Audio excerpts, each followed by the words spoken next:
네, 여러분 안녕하세요. 흥지입니다. 이렇게 여러분들께 업무 이야기가 아닌 제 이야기를 들려드리는 건 처음인 것 같은데, 제가 오늘 일요일인데도 불구하고 사무실에 나와서 일을 하고 있어요.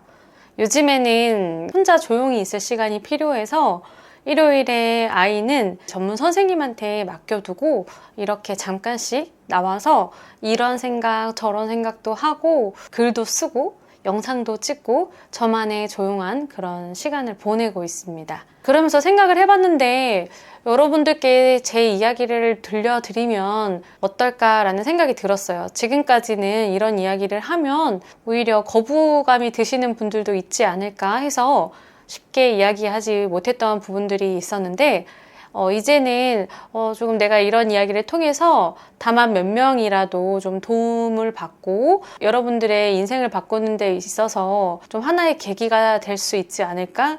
이런 생각이 들어서 이렇게 카메라를 켜봤어요. 그래서 오늘은 대본 없이 그냥 제가 생각나는 대로 한번 이야기를 해볼까 합니다. 제가 배우기로는 이렇게 썸네일이 좀 자극적이어야 여러분들이 내용을 봐주신다라고 해서 제목을 결정을 했고, 사실이니까 여러분들이 양해를 해주셨으면 좋겠습니다. 저희 영상을 보시는 분들이 이제 20, 30대 분들이 되게 많기 때문에 많은 분들이 소득이라고 생각을 하면 근로소득을 많이 받고 계실 거란 말이에요. 근데 소득의 종류에는 여러 가지가 있어요. 우리가 근로소득이 있을 거고요, 사업소득이 있을 거고요, 또 이자 소득도 있을 거고요, 뭐 주식하시는 분들은 뭐 배당소득도 있으실 거고요, 그 다음에 임대소득도 있을 거고요, 그리고 기타 소득도 있을 거고, 여러 가지 소득의 종류가 있단 말이에요. 그러면은 이제 우리가 근로소득도 중요하고 다른 것들로 인해서 소득을 또 낼 수 있는 것들이 뭐가 있는지 생각을 한번 해볼 필요도 있을 것 같아요. 저 같은 경우에는 어떤 소득이 있냐면요, 보험 설계에 대한 소득이 있을 거고요, 그리고 제가 운영하는 사업체에서 나오는 소득이 또 있죠. 제가 책을 출간을 했잖아요. 그래서 책에서 나오는 소득도 있고요, 그리고 유튜브에서 나오는 소득도 작지만 이렇게 있고요, 그 다음에 블로그를 운영하면서 나오는 소득도 있어요. 이것도 소소하지만 이렇게 여러 가지 수입 경로를 통해서 수입을 얻고 있고, 가끔 이제 강의를 하면서 얻는 수입도 있기는 한데, 제가 요즘에는 강의를 메인으로 하고 있지 않기 때문에 강의 소득은 크지 않습니다. 그런데 제가 강의 같은 경우에는 열고 싶다라고 마음을 먹고 해야겠다라고 생각이 들면 그때 열면 그때는 또 소득이 커질 수 있겠죠. 그렇게 여러 가지 수익 경로로 제가 급여를 지금 이렇게 10배 이상 벌고 있는 거예요. 그래서 지금 사실 저도 이제 성장하고 있는 단계인데, 그때 당시에는 이 월 1,000만 원만 넘는 것도 정말 큰 산처럼 보였어요. 그런데 제가 막상 이렇게 해보니까 월 1,000 정도는 여러분들이 직장을 다니면서도 충분히 낼 수 있는 구조를 만들 수 있겠더라고요. 그래서 이런 여러분들의 더 풍요로운 삶을 위해서 제가 도움을 드릴 수 있는 부분은 이 영상을 통해서 도움을 드리고 싶고, 제가 시간이 되는 대로 열심히 찍어서 여러분들께 메시지를 전달하도록 하겠습니다. 제가 처음에 직장에 들어갔을 때 첫 월급은 135만 원이었어요. 처음에 제가 이제 일을 해서 받은 월급이기 때문에 너무나도 선명하게 기억이 남고, 그때 당시에는 되게 좋았었어요. 내가 나를 이렇게 돈을 먹여서 먹여 살릴 수 있다니, 이런 생각이 들었죠. 첫 달에는 고마운 사람들, 가족들한테 이렇게 베풀기도 하고, 제가 평상시에 하고 싶었던 그 운전면허 그 시험 등록도 하고, 또 이것저것 하다 보니까 첫 달 월급이 싹 없어지더라고요. 그래서 남들이 하는 얘기를 들어보니까 다들 그런다라고 하더라고요. 멋지게 하고 싶은 걸 하면서 다 썼던 그런 기억도 나고요. 근데 이렇게 제가 치과에서 일을 하다가 보니까 계속 반복이 되잖아요. 기구 세척하고 다시 소독 돌리고 나오면 또 패킹해서 또 쓰고 그걸 또 치워가지고 하고, 이런 그런 잡무들이 저한테는 처음에 조금 현타가 오더라고요. 내가 이 일을 하려고 이렇게 3년간 열심히 공부를 했나, 열심히는 뺄게요. 열심히는 안 했고 그냥 공부를 했나, 이런 생각이 들었어요. 그래서 이렇게 일을 하루하루 해가면서 여러 가지 사건들이 있었죠. 사실 지나고 나면은 뭐 별일이 아니었겠지만 그 당시 저에게는 정말 큰 일들이었어요. 어느 날은 드라이버 하나가 없어진 거예요. 그랬을 때는 보통 선생님들이 1년차의 잘못이라고 얘기를 하시더라고요. 그래서 저와 또 동기인 제 친구 한 명이 있었는데, 이렇게 둘이 진료가 끝나고 남아가지고 저희 그 전 치과에 있는 쓰레기통을 다 뒤엎고 그 드라이버를 하나 찾으려고 굉장히 막 눈을 붉히고 밤 늦은 시간까지 찾았는데 결국 못 찾았던 그런 이제 기억이 있어요. 그때 당시에 저는 굉장히 자존감이 낮아지는 느낌이었어요. 그리고 나서도 이제 여러 가지 일들을 겪으면서 시간이 흘렀죠. 시간이 흐르면서 이제 열심히 노력을 했더니 치과 일이 점점 재밌어지기 시작했어요. 그리고 또 시간이 흐르고 어느 날 선배 둘이 싸우는 사건이 발생을 했어요. 진료를 하고 있는데 선배들이 막 싸우는 거예요. 그래서 원장님이 급하게 가보라고 하셔서 그 싸움을 말리려고 열었는데 저희 치과에는 5년차 선생님이 실장님이셨고 그 이후에 10년차 경력 단절된 선생님이 쉬다가 이제 들어오신 상황이었는데 그 5년차 실장님이 사실 되게 실력이 좋으셨었어요. 근데 그분이 이제 또 10년차 선생님을 이제 무시를 했다라고 느끼셨던 것 같아요. 그 과정에서 10년차 선생님이 굉장히 조용하고 좀 천사 같은 스타일이셨는데 엄청나게 화를 내시더라고요. 그리고 나서 편지를 장문으로 써서 다음날에 원장님께 제출을 하고 바로 그만두시게 되었어요. 그러면서 그 5년차 선생님과 친하신 분 그리고 10년차 선생님과 또 친하신 분 연달아 다 이렇게 퇴사를 하시는 그런 상황이 생겼습니다.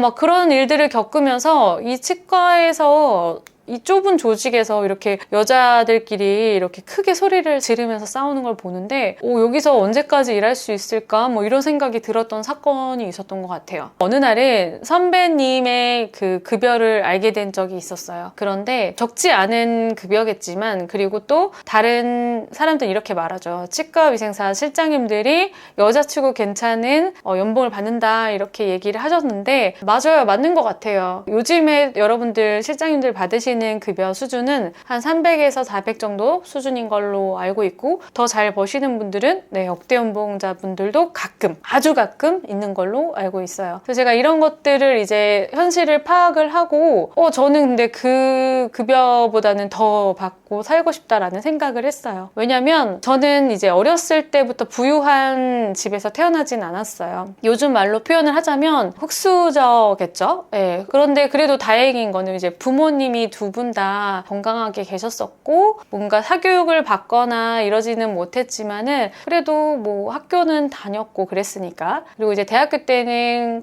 전액을 다 대출을 받아서 학교를 다녔고 이제 학교를 졸업을 해서도 그 돈을 갚느냐고 이제 몇 년간 열심히 일을 해서 계속 은행에 갖다 줬던 그런 경험이 있었어요. 그리고 제가 이렇게 좀 가난하게 살아오면서 서러웠던 경험들이 여러 번 있었던 게 기억이 나더라고요. 특히나 아무도 모르는 사람한테 무시당하거나 뭐 이런 것들이야 그냥 쉽게 잊혀지는데 제 주변에 아주 가까운 친척들이 무시하는 게 전 되게 힘들었어요. 특히나 저한테 직접 무시하지는 않지만 저희 부모님들이 그런 대우를 당하는 걸 보면서 마음이 너무 아팠어요. 그래서 나는 정말 잘 살아야겠다. 나는 정말 부자가 되어야겠다 이런 생각을 마음속 깊이 하고 있었거든요. 그런데 치과위생사로 이제 취직을 해서 즐거운 날도 있었고 뭐 힘든 날도 있었고 했지만 그런 거를 떠나서 그냥 제가 객관적으로 파악을 했을 때 이 직업으로는 부자가 되긴 쉽지 않을 것 같다 이런 생각을 했던 것 같아요. 물론 제가 아는 지인들 중에서는 치과위생사로 급여를 받으면서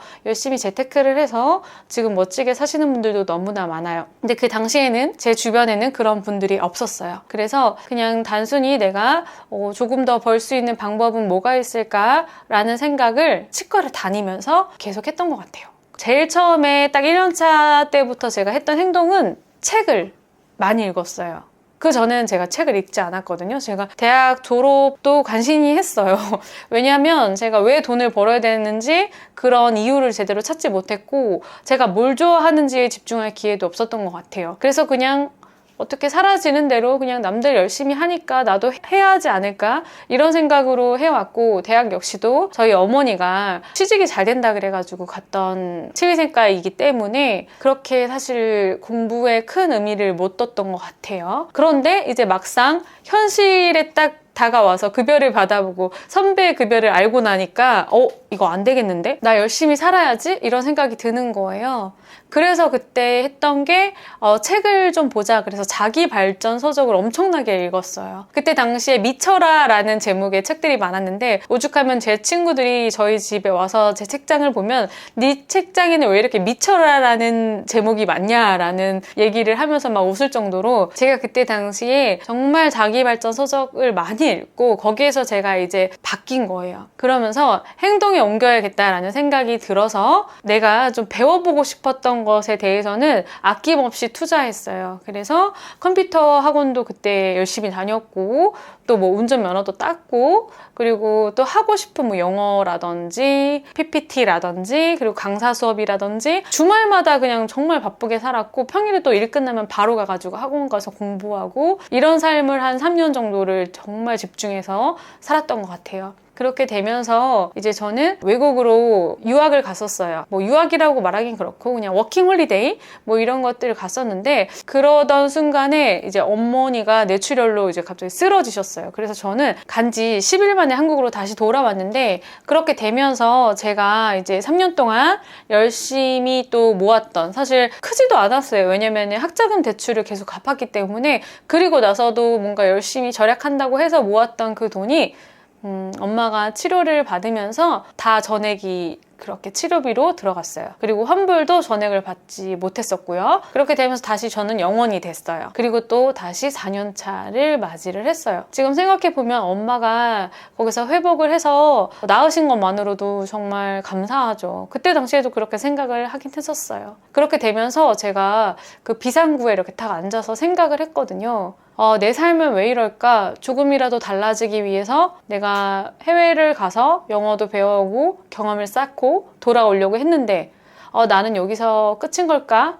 라는 생각이 들면서 눈물이 굉장히 많이 났어요. 얼마 전에 제가 저희 어머니가 또 수술을 하셔서 그 같은 병원에 같은 층에 비상구에 앉을 기회가 있었는데 거기서 앉아서 생각을 해보니까 그때 저는 너무나 절망적이고 그때 제가 너무 안타까워서 좀 울컥하더라고요. 그리고 또 하나 울컥했던 거는 내가 이렇게 바뀌었다니 내 삶이 그때는 너무나 힘들었는데 지금은 내가 노력을 해서 정말 나의 삶을 내가 이렇게 스스로 바꿨구나 이 생각을 하더니 제가 너무 대견한 거예요.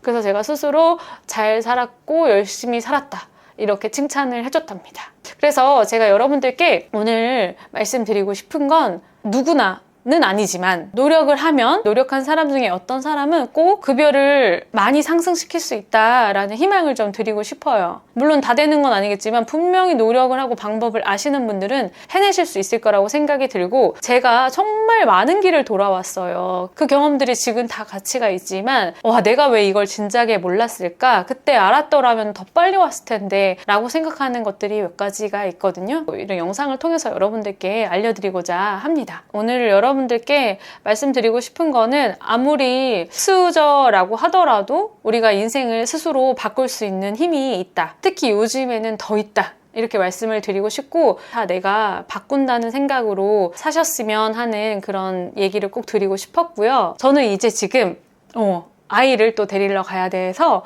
오늘 영상은 여기까지 하고요. 다음번에 또 만나 뵙도록 하겠습니다. 여러분들의 좋아요, 구독 그리고 댓글을 달아주시면 저는 영상을 만드는데 더 힘이 날 것 같습니다. 많은 관심 부탁드리도록 할게요. 여러분 다음번에 또 만나 뵙도록 할게요. 감사합니다. 안녕.